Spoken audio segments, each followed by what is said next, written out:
सुरक्षा के नाम पे देश सुरक्षित हाथों में, ये कहा जाता है, लेकिन एक एमपी का अटैक कर दिया जाता है, गाड़ी पे फायरिंग करते हैं। इस घटना को आप कैसे ले रहे हैं? ये जो आप बोल रहे हैं कि कोई आके उनको फायरिंग किया, ये तो बहुत गलत है, बहुत ही गलत है। पैंडेमिक के बाद वो लोग क्या करेंगे?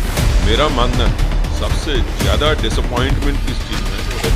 डॉक्टर्स का हमारे पास नहीं है, हेल्थ वर्कर्स हमारे नहीं है, ये गलत है। डेटा नहीं है तो मतलब ये तो नहीं है कि वो हुआ नहीं है हादसा। इससे ज्यादा बेवकूफ़ी मेरे ख्याल में नहीं हो सकता। पार्लियामेंट में भी उन्होंने कुछ आंसर ठीक तरह दिया नहीं। और अभी ये उपहास है, सब फार्मर्स का ये उपहास है कि आप कहते हैं कि 2022 तक डबल कर देंगे। क्योंकि फार्मर सुसाइड चल रहा है, डबल के बाद तो बहुत दूर का बात। यही सरकार पहले बोला था कि 2 करोड़ नौकरी देंगे हर साल।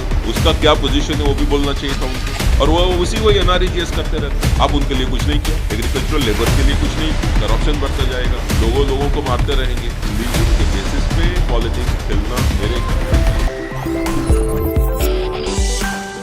नमस्कार, आप देख रहे हैं दी कंटाप, मैं हूं प्रफुल्ल और हमारे साथ मौजूद हैं खास मेहमान डॉक्टर अमर पटनायक। अमर पटनायक साहब की कोई परिचय का मोहताज नहीं है और उड़ीसा से राज्यसभा के मेंबर हैं और बीजू जनता दल के प्रवक्ता हैं और नेता हैं। और बजट सत्र चल रहा है। बजट को लेकर तमाम राजनीतिक पार्टियां जो विपक्ष में हैं वो कई सवाल खड़े कर रहे हैं, लेकिन वही सरकार का पक्ष है कि बजट इस बार का सबसे बेहतरीन बजट है। यानी देश 100 साल मना रहा है, अमृत काल है और अमृत महोत्सव मना रहे हैं। इस उपलक्ष्य में बजट भी 25 साल आगे का देखकर निकाला गया है। यानी बजट में कई ऐसे फ्यूचर प्लान हैं, लेकिन उस सब पर सवाल भी है। तो इन सब सवालों के जवाब तलाशने की कोशिश करेंगे, इनसे बातचीत करेंगे। सर, पहला सवाल तो आपसे यही है कि इस बजट को अमृत काल का बजट कहा जा रहा है। आखिर अमृत काल का बजट कैसे है, जबकि कई सवाल खड़े हो रहे हैं कि बजट से आम जो जनता है वो निराश है?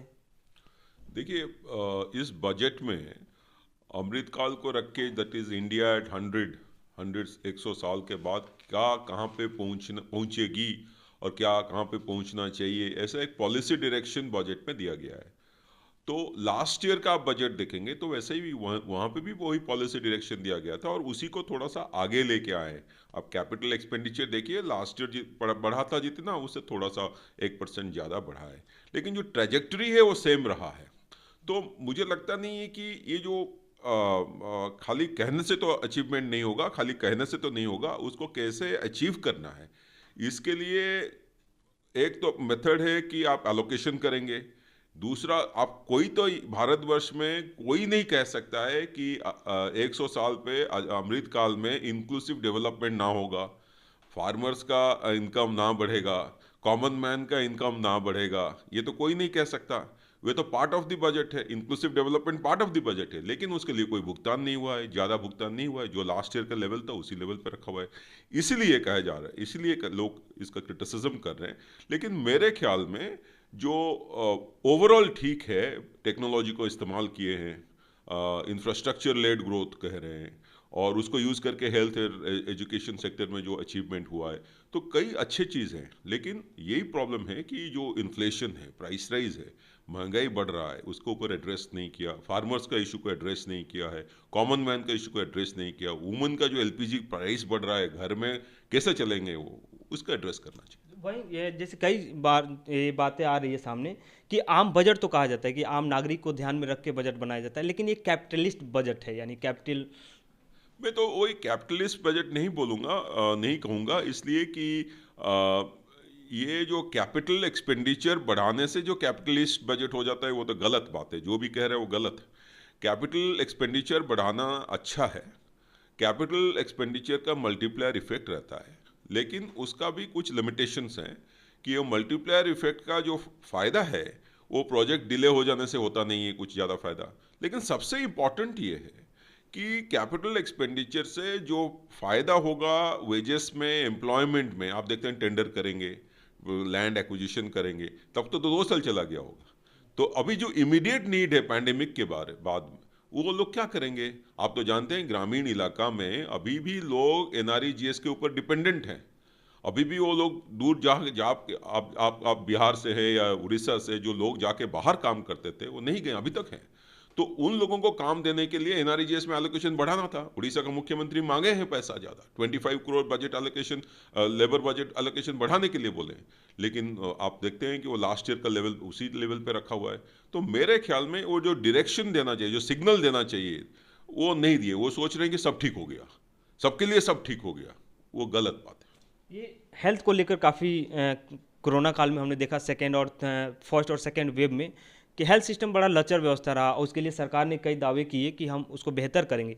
लेकिन इस बार का बजट अगर देखा जाए तो उसमें भी कटौती कर दी जाती है, यानी लगभग लगभग देखें तो 50% हो जाते हैं, 4,000 से सीधे 2,000 पे हम आ जाते हैं। तो फिर हेल्थ सिस्टम को डेवलप करने की जहाँ सरकार बात करी वहीं बजट कम कर दिए जा रहे हैं, जीडीपी का बहुत कम परसेंटेज हेल्थ की तरफ ध्यान दिया जाता है। आप एक देखिए, मेरा मानना है कि इस बजट में सबसे ज़्यादा डिसअपॉइंटमेंट किस चीज़ में है, तो हेल्थ बजट में। आप देखेंगे कि फाइनेंस मिनिस्टर जो बजट पढ़ते हैं वो शुरू करते हैं हेल्थ से। देशवासियों को, हेल्थ वर्कर्स को, सबको ये कृतज्ञता देते हैं देश की तरफ से कि उनके वजह से, सबके प्रयास से ये पैंडेमिक का हम लोग ने अच्छी तरह, सारा विश्व में जो हुआ है उसी से अच्छी तरह मुकाबला कर पाए। तो मेरा ये किसी का भी ये माइंड में आएगा कि उसका एलोकेशन बहुत बढ़ा दिया जाएगा, क्योंकि अभी भी भारतवर्ष में प्राइमरी हेल्थ केयर सेंटर, सब प्राइमरी हेल्थ केयर सेंटर जहाँ पे ग्रामीण के लोग जाते हैं, आप सोचिए ओमिक्रॉन में जो इन्फेक्शन जो बहुत बड़ा था, सपोज उसमें फेटल भी होता तो क्या अवस्था होता है इंडिया में, भारतवर्ष में। तो वो प्राइमरी हेल्थ सेंटर के पीएचसी, डिस्ट्रिक्ट लेवल का हॉस्पिटल्स, और सबसे ज़्यादा इंपॉर्टेंट डॉक्टर्स का हमारे पास नहीं है, हेल्थ वर्कर्स हमारे नहीं है। उनको बढ़ाने के लिए मेडिकल कॉलेजेस करना चाहिए, कुछ इंसेंटिवाइज करना चाहिए था प्राइवेट सेक्टर को, उसके बारे में कुछ नहीं है। और एलोकेशन का परसेंटेज देखा जाए तो लास्ट ईयर से कम है जीडीपी का हिसाब से। तो ये तो मुझे आश्चर्य लगा, क्योंकि इतना चीज़ आप कैपिटल एक्सपेंडिचर के ऊपर एम्फेसिस दिए हो, इतना चीज़ आप क्लाइमेट एक्शन के बारे में बोल रहे हो, जो कि अच्छा है। हेल्थ को इस बार ये मिस्ड अपॉर्चुनिटी है, उसको लेके सारा भारतवर्ष में पूरा ठीक कर देना चाहिए था। हालांकि बजट में मेंशन किया जाता है कि अभी हेल्थ का इतना सुदृढ़ व्यवस्था हो गया है कि इसलिए हमने मुकाबला कर पाए, ये गलत है। अभी भी गांव में लोगों को एक्सेसिबल हेल्थ केयर, अच्छा हेल्थ केयर एक्सेसिबल नहीं है और अफोर्डेबल नहीं है। सरकार इन सब तर्कों को मानने को तैयार नहीं है। जैसे ऑक्सीजन की वजह से काफ़ी लोगों की मौतें हुई और समय पे इलाज नहीं कर पाए और डॉक्टर्स की कमी रही, बेड की कमी रही, तमाम तरह की चीज़ें, जैसे आप भी ये बातें करें, लेकिन सरकार इस तर्क को पूरे तरीके से नकार दे रही है कि हमारे पास कोई डाटा ही नहीं है इस तरह। नहीं, वही तो मैंने, दुख की बात यह है कि डेटा नहीं है, तो मतलब ये तो नहीं है कि वो हुआ नहीं है, हादसा नहीं हुआ है, सब लोग देखे हैं, गलत तो नहीं देखे हैं। लेकिन मेरे ख्याल में ऑक्सीजन पीएसए जो प्लांट सब जगह पे दे दिए हैं, उससे सरकार सोचता है कि ये हो गया, हेल्थ सेक्टर का इम्प्रूवमेंट हो गया।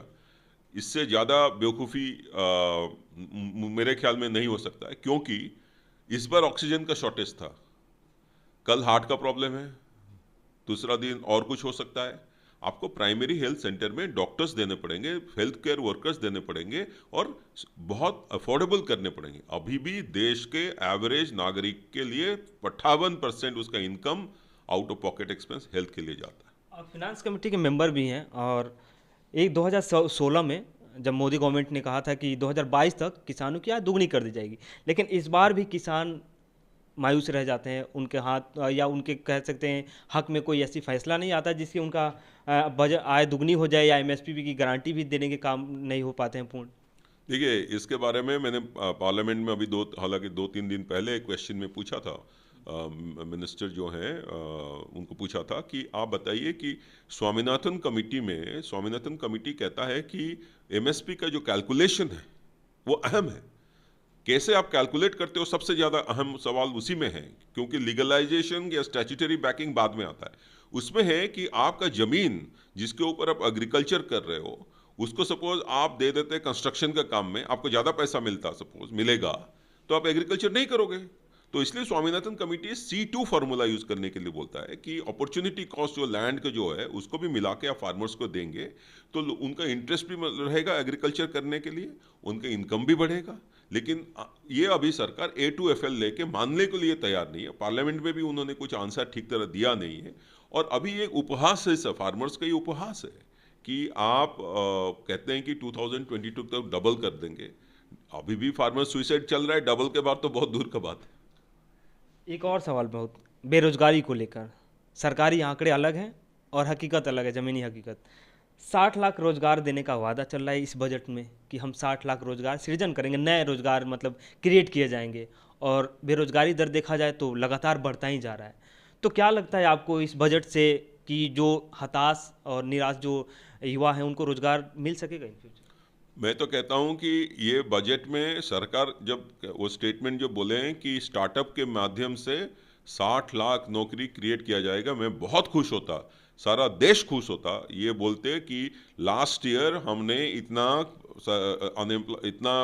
रोजगार या नौकरी क्रिएट किया है प्राइवेट सेक्टर में, पब्लिक सेक्टर में और सेल्फ एम्प्लॉयमेंट में। इससे पहले एक साल में इतना किया है, अभी हम इतना करेंगे। आपको याद होना चाहिए कि यही सरकार पहले बोला था कि 2 करोड़ नौकरी देंगे हर साल। उसका क्या पोजीशन है वो भी बोलना चाहिए था उनको। पूरा व्हाइट पेपर देते तो मैं कहता कि हाँ ये अच्छा बजट है। फिर एक आप वादा कर रहे हैं, वायदा करके उनका सपना दिखा रहे हैं कि और 60 लाख। अच्छा ये बताइए, स्टार्टअप जॉब्स जो क्रिएट करते हैं कहाँ पे करते हैं? वो ग्रामीण इलाके में करते हैं। ग्रामीण इलाके में अभी सबसे ज्यादा अनएम्प्लॉयमेंट का प्रॉब्लम, बेरोजगारी का है। और वो उसी वही एनआरईजीएस करते रहते हैं। आप उनके लिए कुछ नहीं किया, एग्रीकल्चरल लेबर के लिए कुछ नहीं किया।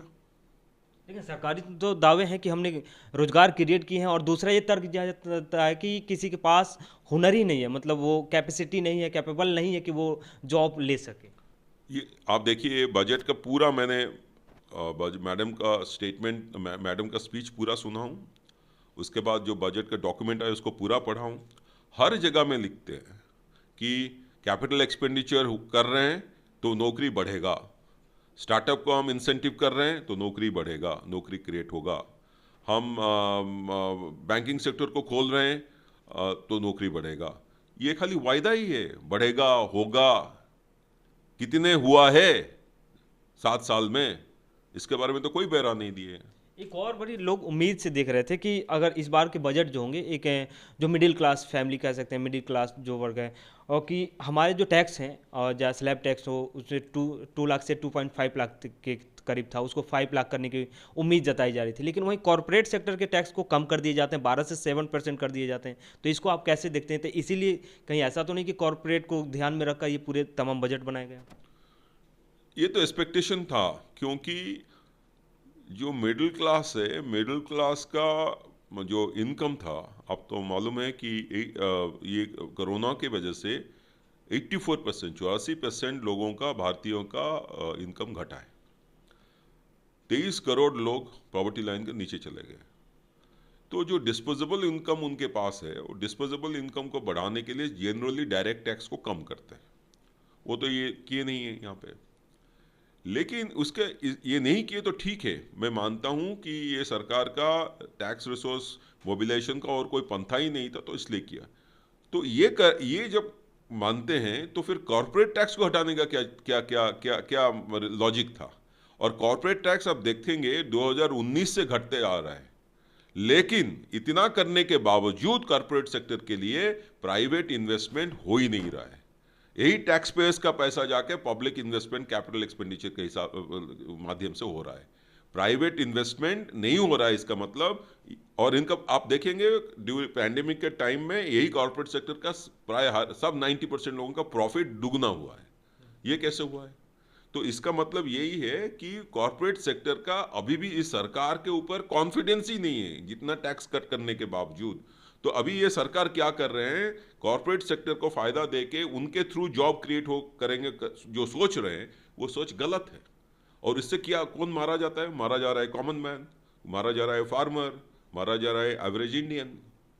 तो मुझे लगता है कि ये पॉलिसी फ्रेमवर्क में ये जो सोच सरकार ने बजट में पेश किया है, वो फ्रेमवर्क में ही there is a mistake and the country will pay for it. जैसे आप बोलें कि पॉलिसी फ्रेमवर्क में मिस्टेक है, लेकिन यही कहते हैं कि बेहतर गवर्नमेंट है, बेहतर गवर्नेंस चलाया जा रहा है, बेहतर सरकार मिली है जो देश हित में या कह सकते हैं कंट्री डेवलपमेंट के काम में आगे अच्छा काम कर रही है। नहीं नहीं, कुछ कुछ चीज़ तो अच्छे कर रहे हैं। मैं तो वही बोला कि इंफ्रास्ट्रक्चर के माध्यम से देश में इंफ्रास्ट्रक्चर बढ़ाना और कैपिटल एक्सपेंडिचर को बढ़ाना अच्छा है। टेक्नोलॉजी का इस्तेमाल करके कॉस्ट ऑफ इंटरमीडिएशन कम करना, लोगों के पास फ़ायदा कैसे पहुंचेगा, करप्शन कम होगा, ट्रांसपेरेंसी बढ़ेगा, ये सब तो अच्छा हुआ है। लेकिन खाली ये जो करने से देश का इंक्लूसिव डेवलपमेंट देश में नहीं हो सकता है। ये देश में अभी भी 2/3 पीपल फार्मर्स हैं। इस देश में अभी भी ग्रामीण इलाके में प्राय 50% से ज़्यादा लोग रहते हैं।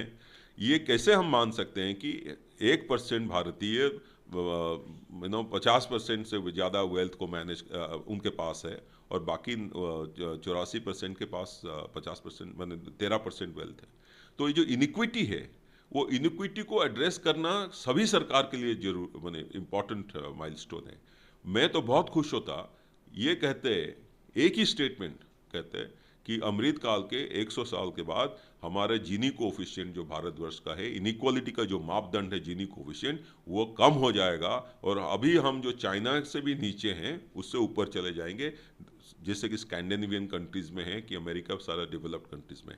तब जाके मालूम होगा कि आपका फिनेंशियल मैनेजमेंट अच्छा है, आपका बजट मेकिंग एक्सरसाइज अच्छा है, जब इनइक्वालिटी देश से कम होगा, इनइक्वालिटी सोसाइटी में कम। इसी बजट में कहा जा रहा है कि हमारा आने वाला जो कल होगा वो चाइना से भी अच्छा बेहतर कल होने वाला है। जीडीपी की ग्रोथ रेट या इकोनॉमिक ग्रोथ रेट की बात करें वो बेहतर होने वाला है, चाइना से भी आगे निकल जाएंगे।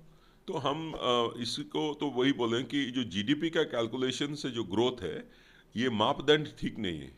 सारा विश्व में कहीं भी खाली जीडीपी के बेसिस पे उसको डेवलप नहीं किया जाता है, नहीं कहा जाता है। चाइना में डेवलपमेंट हुआ है लेकिन इनइक्वालिटी सबसे ज़्यादा है। चाइना इसलिए अमेरिका नहीं हो सकता है, चाइना नॉर्वे या फिनलैंड नहीं हो सकता जहाँ पे इनइक्विटी नहीं है, वेस्टर्न कंट्रीज जैसा नहीं है। इसके लिए हालांकि ठीक है पॉपुलेशन ज़्यादा है, लेकिन इस इनइक्विटी को कम करना है, वो बहुत इंपॉर्टेंट है। नहीं तो सोसाइटी में सामाजिक विद्रोह होगा, सिविल डिस्टर्बेंस होंगे। इसी से ही शुरू होता है। जब समाज में इनइक्वालिटी बहुत बढ़ जाता है तब फिर बर्दाश्त नहीं होता है। तो मेरे ख्याल में अभी सरकार के जो पॉलिसी है वो ग्रोथ है कि खाली इकोनॉमिक ग्रोथ के लिए, सोशल ग्रोथ नहीं है, इनइक्वालिटी रिडक्शन नहीं है, डेमोक्रेसी का ग्रोथ नहीं है। ये सब हो पाएगा ओनली इफ पुअर डाउन ट्रेडन जो समाज के दलित दलित वंचित लोग हैं उनका भी उद्धार हो।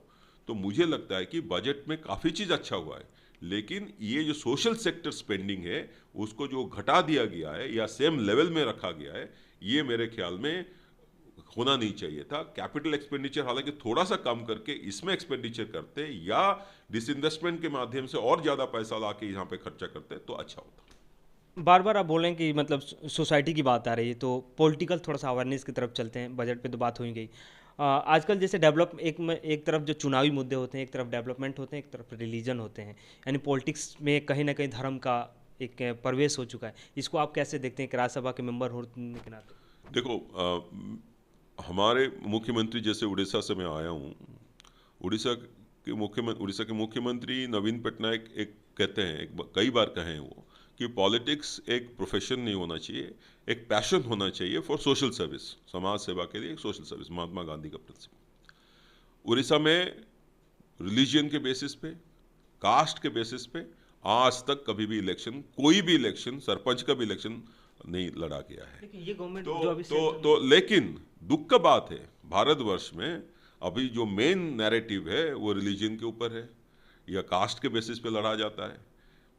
स्वाधीनता के 75 साल के बाद ये जो सरकार कह रही है ना अमृतकाल, वही अमृतकाल में इसको हटाने का काम करते तो मैं बहुत खुश होता।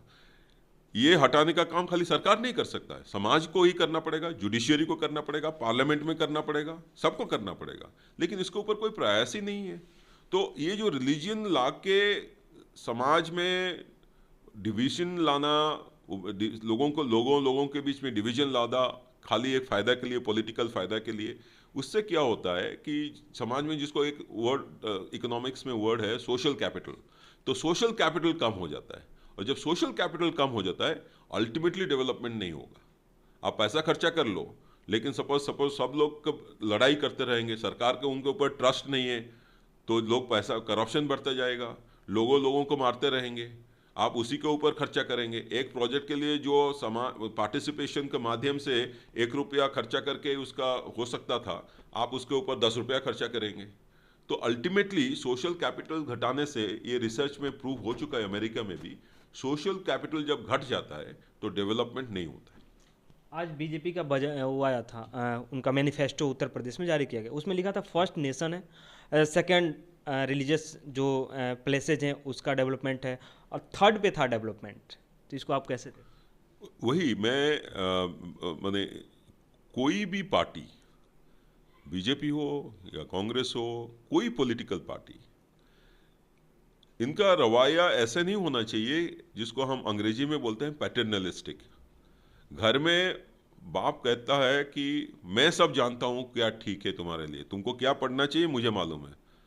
वो जो जमाना था वो आजकल है क्या? वो नहीं है। बच्चा कहता है कि मुझे ये अच्छा लगता है, मैं ये पढ़ूंगा। आज अभी तक सारा विश्व में ये प्रूव हो चुका है कि डेवलपमेंट का मेथड है पार्टिसिपेशन। पैटर्नलिस्टिक खाली ऊपर से करने से कि मैं जानता हूं देश के लिए ये अच्छा है, आपको कैसे पता? खाली मेजोरिटी मिल गया इसलिए तो नहीं है ना।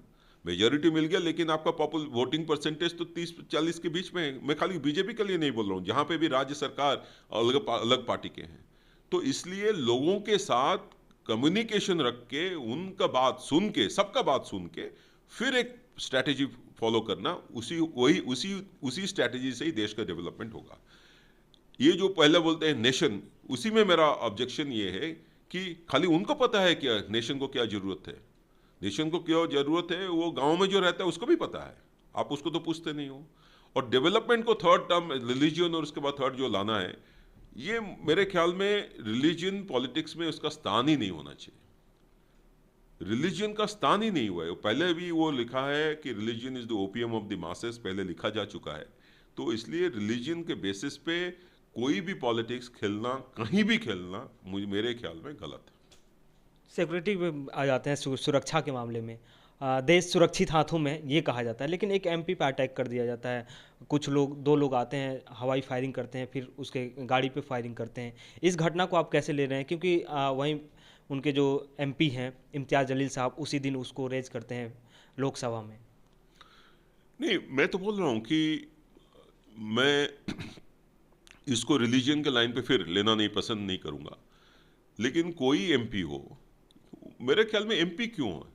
कोई माँ रोड में जा रही है, कोई आके उसको छेड़खानी करे। ऐसे देश में, ऐसे समाज में जितना भी डेवलपमेंट ग्रोथ, इकोनॉमिक ग्रोथ हो जाने से क्या फायदा है?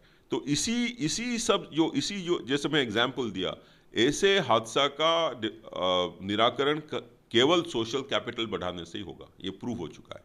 तो ये जो आप बोल रहे हैं कि कोई आके उनको फायरिंग किया, ये तो बहुत गलत है, बहुत ही गलत है।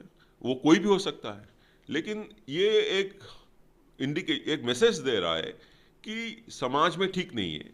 और हम लोग जो सोचते हैं उससे ज़्यादा इम्पोर्टेंट हमको सोचना चाहिए कि बाहर के जो लोग हैं, भारतीय बाहर में भी लोग रह रहे हैं, हमारे भाई बहन, माँ बाप रह रहे हैं कुछ लोगों का, और जो फॉरेन नेशनल, जो बाहर कंट्रीज के लोग हैं, वो उसको कैसे देखते हैं। हम उसको सोचना चाहिए कि एक देश है, इतना बड़ा देश है, इसमें हम इतना पैसा खर्चा करते हैं, डेमोक्रेसी का क्रैडल कहा जाता है, और इसमें आप एक सुरक्षा नहीं दे सकते हैं। और उनको पता है कि सुरक्षा दे सकते हैं, इसमें पॉलिटिक्स आ रहा है, वही वो सोचेंगे, वो तो बेवकूफ़ नहीं है। तो हम वो जो मैसेज भी दे रहे हैं सारा विश्व को, गलत दे रहे हैं। तो मेरे ख्याल में ये सब नहीं होना चाहिए। लास्ट सवाल, 70 साल बनाम 7 साल की सरकार चल रही है कि 70 सालों में जो हुआ और 7 सालों में जो हो रहा है वो बेहतर हो रहा है, तो आपके नज़रिए में वो 70 साल और 7 साल में क्या अंतर है? ये तो बहुत बड़ा लंबा प्रश्न है, उसका तो आंसर देने के लिए बहुत टाइम लगेगा। लेकिन ये मैं कह सकता हूँ कि development is a continuous process. 70 साल पहले जो हुआ है, उसी इंस्टीट्यूशन से तो हम लोग पैदा हुए हैं, हम लोग पैदा हुए हैं। आज का देश का प्रधानमंत्री हो या कोई भी मंत्री हो, ऑपोजिशन का कोई भी लीडर हो, वो उसी उसी उसी इंस्टीट्यूशन से, उसी 70 साल के इंस्टीट्यूशन से आए हैं। एजुकेशनल इंस्टीट्यूशन हो, समाज के बाकी इंस्टीट्यूशंस हो, स्कूल्स हो, हॉस्पिटल्स हो, उसी इंस्टीट्यूशन से आए। और अभी हम एक नया दिशा दे रहे हैं डेवलपमेंट का। ये कहना कि ये जो पीरियड है ये कंप्लीटली उससे डिफरेंट है और ये अभी पूरा नया नूतन न्यू तरीके से आ रहा है, मेरे ख्याल में गलत है। क्योंकि किसी भी चीज़ बनाने के लिए उसका फाउंडेशन चाहिए, एक फाउंडेशन के ऊपर वो ग्रोथ होता है। आप ये कह सकते हो, आप ये कह सकते हो कि जैसे आप घर बनाते हैं, घर बनाते वक्त उसी टाइम में जो टेक्नोलॉजी था आप उसी फाउंडेशन को दिए। आजकल नया टेक्नोलॉजी है, स्टील लगा के वो फाउंडेशन बनता है, वो और सुदृढ़ बनता है। आप कह सकते हो कि उस टाइम का जो था वो वीक था, अभी हम नया टेक्नोलॉजी लगा के उसको अच्छा बना सकते हैं। लेकिन सपोज उसको यूज नहीं कर पाते तो घर बनता ही नहीं है, आप तो उसमें रह नहीं सकते थे। तो इसलिए ये जो देश अभी बना है, इसमें सबका सेक्रीफाइस है, सब भारतीय का सेक्रीफाइस है। उस टाइम में भी जो थे उनका भी सेक्रीफाइस इन्वॉल्व है, अभी भी जो है उनका भी सेक्रीफाइस है। मेरे ख्याल में उसको बांटना दो भाग में वो गलत है। बहुत बहुत शुक्रिया बात करने के लिए। तो ये थे हमारे साथ डॉक्टर अमर पटनायक जी, जो हमसे बातचीत कर रहे थे, और बजट से लेकर हमने पॉलिटिकल अवेयरनेस पे भी बातचीत किया। तो खैर, अब देखिए, बजट जो अभी है, बताया जा रहा है कि 25 सालों तक इसमें वर्क फ्रेम है, इसका वर्क डिफाइन किया गया है कि 25 साल आने वाला जो कल होगा वो बेहतर होगा। अब देखना ये होगा कि भारत का भविष्य कैसा होगा, क्योंकि आत्मनिर्भर बनाने की तरफ हम अग्रसित हैं, विश्व गुरु बनने की तरफ अग्रसित हैं, और किसान हो और फार्मर्स हो या स्टूडेंट हो या बेरोजगार हो, सबको रोजगार या काम देने का वादा किया गया है। तो कितने इस बजट में ये सब चीज़ों पे कारगर उतरती है सरकार, ये देखना दिलचस्प होगा। तब तक बने रहिए आप हमारे साथ।